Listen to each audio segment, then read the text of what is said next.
Welcome to another episode of Foresight TV. This is one of those weird kinds of conversations as we're starting. I'm here with Deanna Murphy. We are going to talk about how to create amazing cultures in senior living.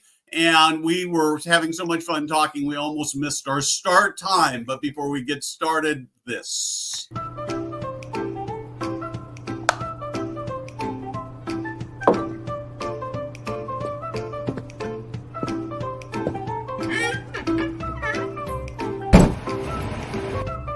Hey guys, Steve Moran here.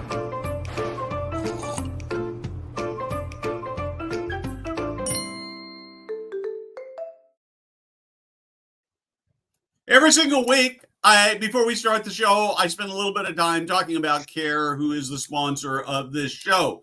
And I was thinking about it before we came on, and what do I say to you that's different? Except to say that last week we had a great guest who actually uses CARE, and they were like the greatest endorsement. We should probably just capture what Benjamin had to say about how great CARE is. But here's what CARE does for you. If you've got staffing positions that are open that you can't fill, I actually visited a community this week and got to participate in their stand-up meeting. And one of the things that one of the department heads, in this case it was food service, so it wouldn't have, I don't think would have applied, but he was saying, yeah, we're going to be short at dining today because we have somebody who called in sick. And CARE is the answer to that. So if you've got caregivers who call in sick and you've called everybody and nobody wants to come in and grab those extra time and those extra shifts and get all that time and a half or double time or whatever you pay, and you don't want to pay like $1,000 an hour to an agency, I know it's not that bad, but it feels like it, then CARE is the right solution for you. So as you're looking at this weekend, and I know some of you who are watching are thinking, oh man, I don't know how I'm going to fill that position. Talk to CARE, go to their website, figure out how to do it. In just a few minutes, you can be lined up and ready to go. Deanna, welcome. Hey, Steve. So I'm going to start by saying that I sort of stumbled across you at the ACA NCAL Day in, where were we? Denver, Colorado. Denver. I do about 20 conferences a year, and sometimes they all sort of run together. But we were in Denver, and you were, I think, the kickoff speaker, and you just did this like amazing talk. You so inspired me. One of the things we were talking about in advance of this conversation, in advance of going on air, is that there are a few senior living organizations that have just decided that they're not going to have a staffing crisis. And they don't have a staffing crisis. They have low turnover. They have all their positions filled. They have people lined up to go to work. And that's really your expertise and what I want to talk about. So let's actually start with just sort of introducing the world of senior living more broadly to who you are and what you do. Well, just give you a little bit of background. My 27-year career has been in organizational development. It's been largely working with leaders and a lot of mid-level managers as well, and really trying to help those individuals that were the star performers, Steve, you know, they were amazing caregivers. They were really good at shining, and then they get promoted into management, and it's a completely new skill set, and I don't know what to do. So we really help that mid-level manager group shift into leading differently. I would say one of the biggest things that Thrive-In does differently, so in addition to helping with career pathing, which incentivizes people to stay with you, and upskilling, which has been where my 27-year career has been, one of the things that I think that we really do well and we help people do is we help them get excited and engaged from the inside, like choosing and finding work joy. Because if the individual, him or herself, understands how to generate work joy, then it no longer becomes dependent on my boss, my manager, my circumstances, whether or not things went well today or they didn't do well. We help people self-engage. We help managers create proactive accountability. We help organizations through, I think it's becoming almost a crisis, Steve, if I were to speak to it that way, shift from the old way of doing business, which was performance centric. It's very task oriented. It's your KPIs and all of your success measures, those goals that are quantitative, and we're always about trying to go for the numbers. And when we start to do that, what you end up seeing is you see a lot of what we've come to call command and control type of leadership. Some call it directive. It's authoritarian. It's I'm the boss and do it this way. And managers get caught up in that. They get caught up in telling people what to do, which actually disempowers their staff. Their staff don't feel important or valuable. It devalues them and their role. And we start to see that this is one of the reasons why we see such high turnover inside of particularly healthcare organizations with these younger workers have zero tolerance for that. So we help organizations shift towards what I'd like to call a more human-centric approach to leading and managing. And it fits perfectly inside of senior care because heck, we're all about people there. We're all about helping people. We're all about helping these older citizens who have been the foundation of our lives have dignity, have joy, and continue to live out the remainder of their lives in a way that doesn't feel demeaning, but it is actually joyful to them. So it's such a perfect fit for the senior assisted living world. And I've had an opportunity to work in senior assisted living and healthcare quite a bit and have seen some organizations just blowing things out of the water, like amazing, like you'd be astounded at the results that they create. Okay, so I'm going to ask you about that, but first I got to ask you you said something that really bothers me a lot. Okay, here's what you said. Here's what you said. So first off, I got Jada, who's producing this show behind the scenes, and she is absolutely amazing, crazy amazing, and she doesn't give enough credit, and so I want to give that shout out to her. But here's the thing. You said you got to stop telling people what to do. How do I get Jada to do what she's supposed to do if I don't tell her what to do? Oh, I love that. Okay, so that's a great lead in. So one of the things that's interesting, one of the things we actually teach people. So you think about, let's just go back to the human need. Like, why do people work? What are they coming for? So let me actually ask you, Steve, how would you answer that? What do you think? Why do people come to work? What are they wanting? Besides just, I got to have money to pay my house payment. Like it's like that. That's not quite driving people in the same way that it once did. So this is a fact. Now you got me going down a rabbit hole here, honestly, Deanna. So I want people who come to work for my organization because they are part of something that's changing the world and making the world, in our case, the world of senior living, a better place. But I was reading something, and I'm a big, huge Adam Grant fan, and so I feel terrible because I feel like I'm gonna kind of trash him right now. He posted something, I think, on LinkedIn or Instagram in the last week or 10 days, and sort of saying, well, you can't be looking down on all these people who are complaining about their job because not everybody gets to work at a job that is passionate and wonderful. And I'm not sure I believe that. So I'm going to so I don't know whether I answered your question or not.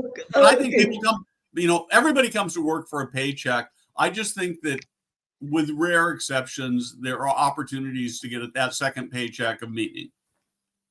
So I love where you just went, and let's not lose your first question, because what I've done is I've kind of zoomed out to the bigger picture before we start to think about how do we get people aligned and doing the things that need to be done every day. I think we have to start actually out here, like the big picture perspective, and we've got to look at what are employees looking for today. What's the deeper why that work doesn't just, it's not just that it's going to give me money to pay for my home and my food and take care of my family. That was great for our moms and dads. It's not so great for this generation. And Steve, you hit the nail on the head when you went immediately to somehow each person can contribute in a valuable way to making a difference in the world. Now, what's interesting, what we see with command and control leaders or authoritarian leaders, a lot of time what gets lost is we're so busy telling people what to do and how to do it that people lose the why.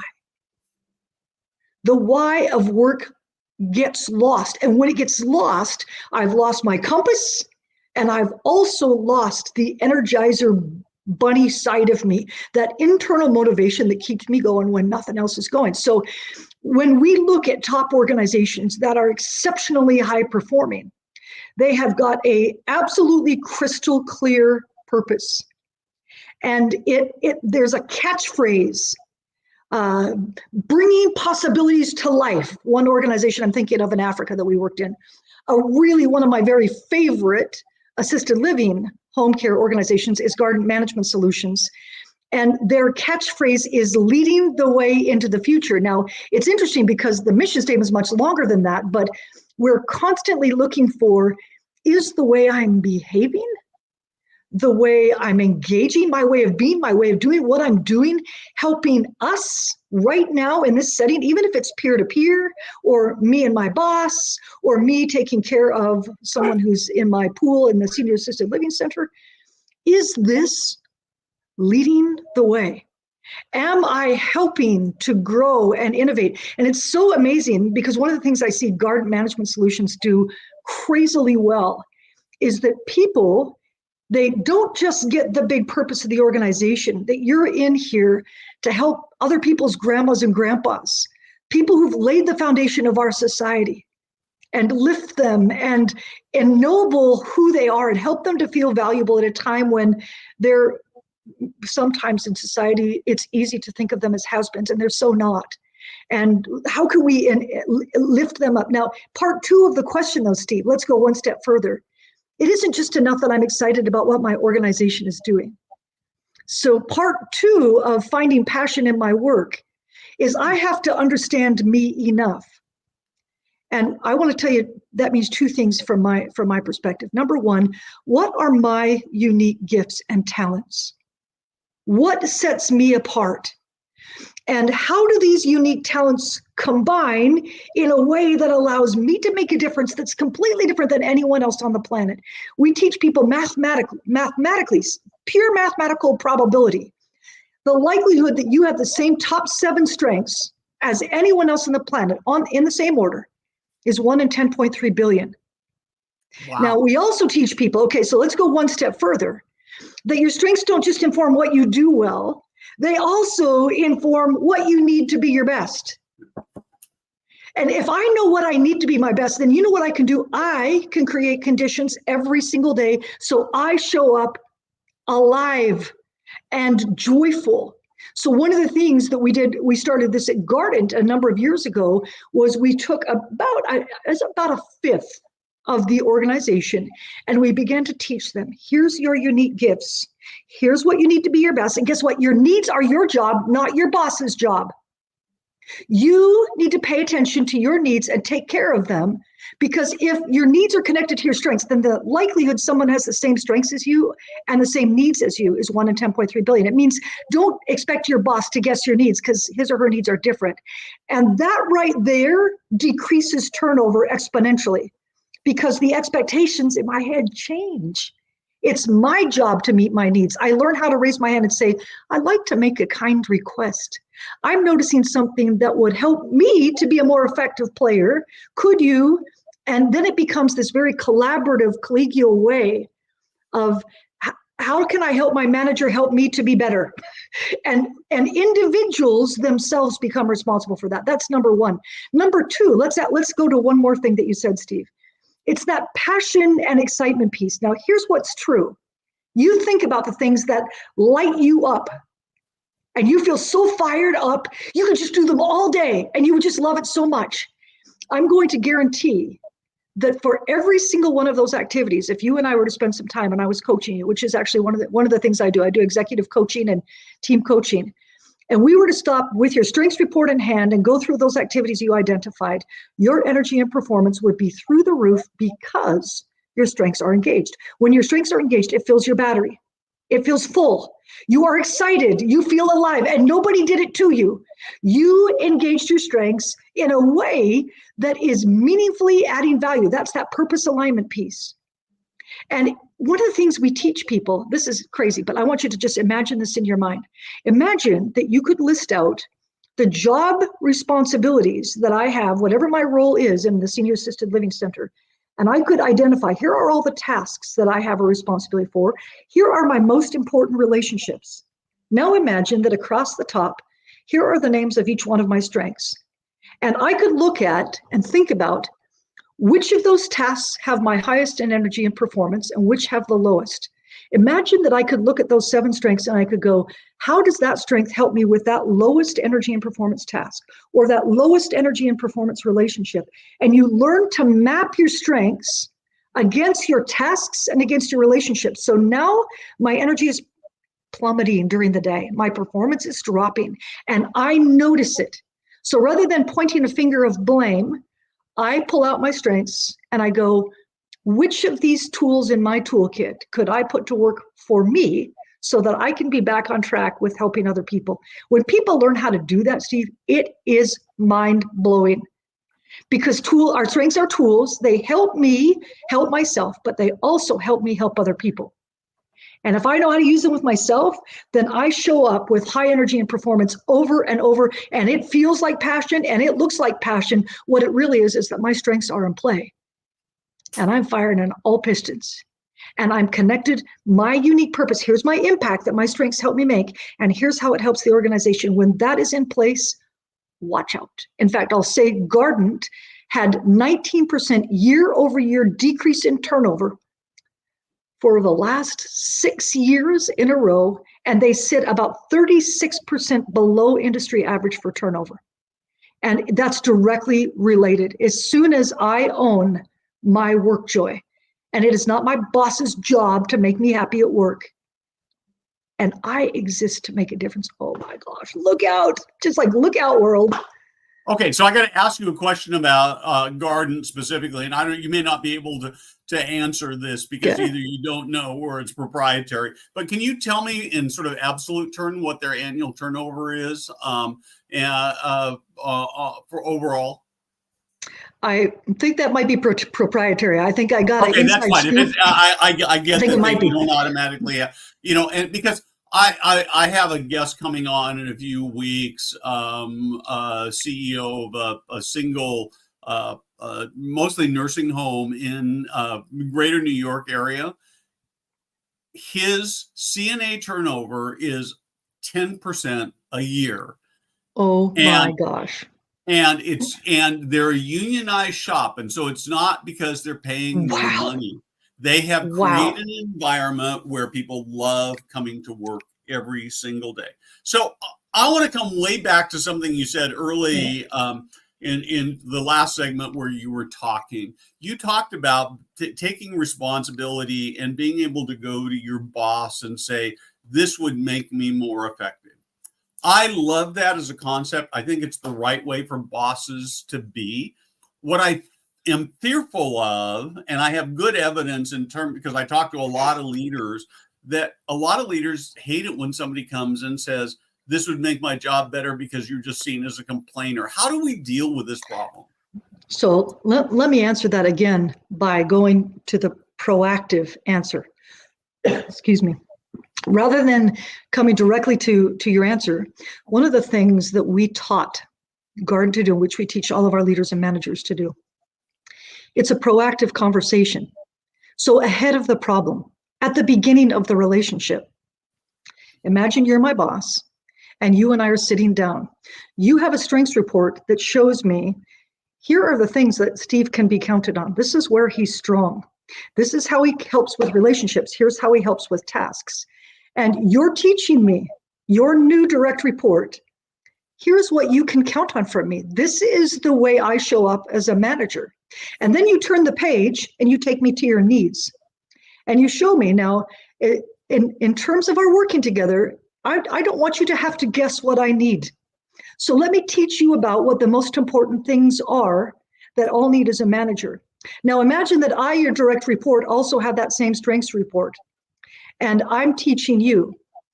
I've just come to you, Steve, but what I want you right out of the chute to know about me is you can count on me to be constantly looking to create connections across the organization.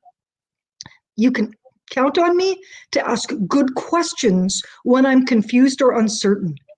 You can count on me, and I'm looking down my strengths report and I'm teaching you so you don't have to guess and wait 6 months to figure out who is this person. I'm teaching you straight up. You have my strengths report. You're seeing the kind of ways that I show up. And then I flip to my needs section. And I'll say to you now, Steve, what's going to be really important. I have a high perfectionism thing going on inside my head because of the strength called magnifier. I want to do a really good job. It means that anytime you correct me, you can guess that I'm going to have a 5 times bigger shame voice. So I need you as a manager to, when you give me feedback, to do it like this, because then I can stop myself from getting triggered before you even start, because I'm going to start with Steve cares about me. He wants me to understand something that's going to help me be more effective. So I can teach you what I need because I have it right in front of me. And all of the guesswork gets missed. I would say 95% of the frustration is in that exchange. It's preempted. It's preempted. This is completely different from, boy, I sure wish that I could have 2 days to work from home. Like, Yep. I would be way more energetic if you gave me 2 days to work. Like, that's not what we're talking about here. We are talking about high trust relationship design, where you teach me about you and I teach you about me. And then we say, okay, given that, what are the agreements that are going to be unique to you and I about how we engage together? And I just want to say, like, watch out when that happens, because we have hit the ground running. We have clear, if you go back to Tuckman's theory of group formation that is like 70 years old, and he teaches that every relationship starts at forming, it feels like a honeymoon, and then it goes into storming, where your way of doing things and my way of doing things collide. And some people never stop storming and they just quit. But the relationships that become high performing create norms, and norms often come out of problems. But what if we could have preventative, proactive conversations? Teach me who you are. Now, I'm going to be very bold, and I'm going to add one more thing that will blow your head up, because most people are so unaccustomed to that proactive conversation. Part 2 of that actually would come about 3 months later. Now we've worked together. We're sitting down and you're saying, Deanna, what do you love about working with me as your manager? What's working well? And I'm telling you, Steve, when you do these things, like, I just love the way you communicate. You make me feel important. You listen to me. That's really useful. What I'm doing is I'm helping you do more of what's helping me. And then there's this place after we're doing some exchange. And by the way, what am I doing, Steve, that you're feeling good about? There's that success exchange. We usually have conversations with employees when things are poorly functioning. And when we teach people in those check-ins, when we start with what's working, now we can say, all right, now, Steve, I've noticed a few things about you. And Deanna, I've noticed a few things about you. There are times when you get really frustrated and all these things we talked about start to disappear, which is true for everybody. So now the part 2 of the high trust relationship design is we're going to teach each other about something that also is informed by strengths, and that's called triggers. Triggers are the you should beliefs you have about other people because you're good at something. Let's take a skill that we talk a lot about. Brene Brown talks a lot about empathy and how important empathy is. Empathy is also a developed strength that allows somebody to come into a room and feel what other people feel. And so there's this thing, if you have high empathy, Steve, you can feel other people's feelings. You automatically understand their needs. You would have an expectation that I should be able to do that because it feels like second nature, because it is to you. But if I don't have that strength, it's not to me. And so there's something about teaching. Now it's time for me to teach you. Well, Steve, I've gotten a little frustrated a couple times because look at my strengths have these beliefs that you should know to celebrate my little tiny baby steps and not just correct all the things I do wrong. Because look, I did this and this and this, and you didn't even notice. That may be a dumb thing, but when we start to exchange, here's what my you should beliefs are. I also have I should beliefs that cause me to judge myself. And when you know about those as a manager, you can see that sometimes my performance is failing because I feel lousy about myself. And it's like, hey, Deanna, something's going on. What's going on for you? And you know where to look. The other thing that strengths informs, we call it overuse patterns. Your strengths and weaknesses are 2 sides of the same coin. And when your needs are not met or you go into a triggered state, your strength flips into a weakness. And then all of a sudden, the empathy turns into I am owning everybody's pain and I'm responsible for it and I have to fix it and it's my job and the weight of the world is on my shoulders and I'm depressed. Are you reading my mind? Uh-huh. That's just me. So just think about how important it is if I'm your manager or you're my manager that I understand that you're watching me struggling and you're hurting for me. And it's actually causing you to micromanage me because you're trying to fix me so I'll feel better so you'll feel better. Not good or bad or right or wrong. But now we're going to have a conversation where I teach you about my you should and I should beliefs and my overuse patterns so you can see them, because I will see your overuse before you see mine, before you do. You'll see mine before I do. And now, because the relationship is high enough trust, we can watch each other go into overuse and we have a pre-designed signal. I have done this with my present CEO, and I am just telling you, it is the highest performing, most energizing, high trust relationship I've ever had in my entire career. And we've talked about contributions and needs. And then a few months later, we talked about, teach me about your weakness, Bentley. And let me teach you about mine. Teach me what you need from me if that's a pattern that shows up. And let me teach you what I need from you. And then all of a sudden now, correcting someone's behavior, it's like, oh, thank you, Steve. Thank you. Like, I hate going into overuse because it sucks my energy and performance. My battery drains almost instantly as soon as I go there. So does yours. But imagine we were looking out from each other. Imagine that we have that frame and you think it's complex. It's actually really not. It's so simple. And as soon as that's there, I'm more aware of what I'm doing. You're more aware of why I'm behaving the way I am. You have a better understanding of how to approach me. And it doesn't have to be these big, I've got to give her feedback and tell her that she's going to get fired if she doesn't shape up. Like, that stuff just goes away because we're proactively responding, building these high trust relationships that by the time we're done, I would walk through walls for you, man. I would stay even if somebody's going to pay me $3 an hour more, because how am I going to find another Steve? You know, that's the kind of thing we are creating when we take responsibility for, here's what I am uniquely, here's what I can bring, here's what I need, here's what causes me to go into a weakness mode, here's how I can prevent it, and here's how I can help you help me prevent it. Like, that's amazing. It's so amazing when people get there. That interdependence, like, people are craving it, and performance-centric organizations do interdependence poorly. And in our era today, we cannot afford to not have interdependence. We cannot function from siloed independence anymore. It's not working. And our young people don't want it. They want belonging. They want connection. They want fulfillment. They want to know somebody values them and their gifts. And boy, as soon as that begins to happen, like, the turnover and the disengagement, it takes care of itself. True story. So I want to dig into this a little bit deeper. We don't have a lot of time left, but one of the things I see in my organization, and I see in a lot of organizations, a much better recognition of this idea that we need to do affirmations, and a huge believer in affirmations.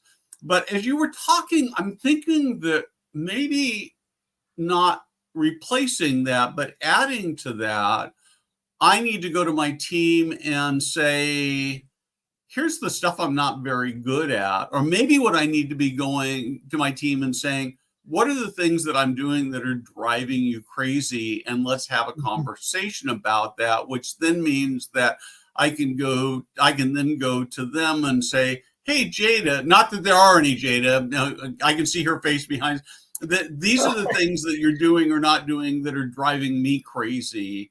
And they may not be you, it should maybe what's happening in me, but we need to be able to talk about that. Is that kind of, am I on the right track? I love it. And just notice, so you remember when we started this conversation a moment ago, one of the things, when you ask that question, do you realize how vulnerable it is for someone to answer it? Like, you're my boss and you want me to know, you want me to tell you what you're doing, that's a scary question. So one of the things that, here's just a little tip for anybody who's out there that would say, gee, that would be kind of a cool conversation to have. I'd love to get that insight. Don't lead with that.